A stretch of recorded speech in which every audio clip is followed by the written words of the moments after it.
Nearly 130 people have died in Texas nursing homes and assisted living facilities because of COVID-19.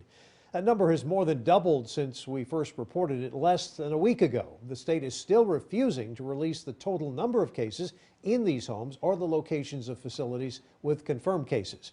KXAN investigator Avery is hearing from residents and families calling for more widespread testing in these homes.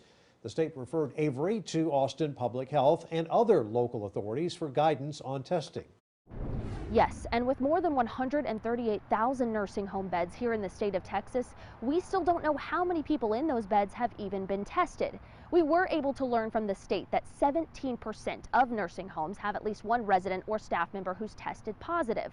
But without the entire home being tested, many people are wondering, is that number being vastly underestimated? This is no longer just a story on the news. This is personal. After learning people in her mother's Southeast Austin nursing home had tested positive for COVID-19, Sissy Sanders asked if her mom could get a test. The virus is in the building. It's spreading. But she was told tests are only for people showing symptoms. I know that there's a lack of testing, but that's not my fault. It's certainly not my mom's fault. She's worried without a positive test, residents might not be totally isolated when they need to be, or staff who have the virus but no symptoms could still be coming through the doors. And I'm not going to watch my mother die because of elected officials' incompetence.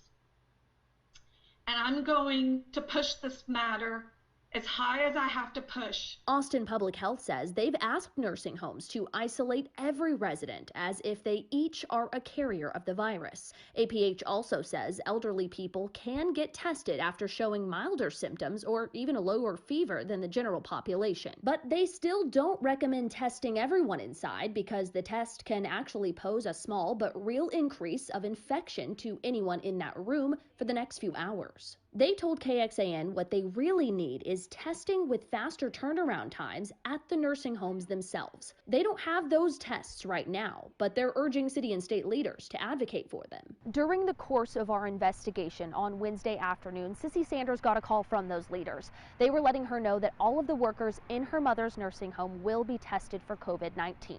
Councilmember Ann Kitchen says the goal is to test all long-term care facility workers at some point. They just don't have a timeline for when that will happen yet. But for Sanders, she says it's a win. Avery, KXAN Investigates. We have a special investigative page at KXAN.com. It's dedicated to our nursing home coverage. You can find the latest stories and an interactive map as we learn of more confirmed cases.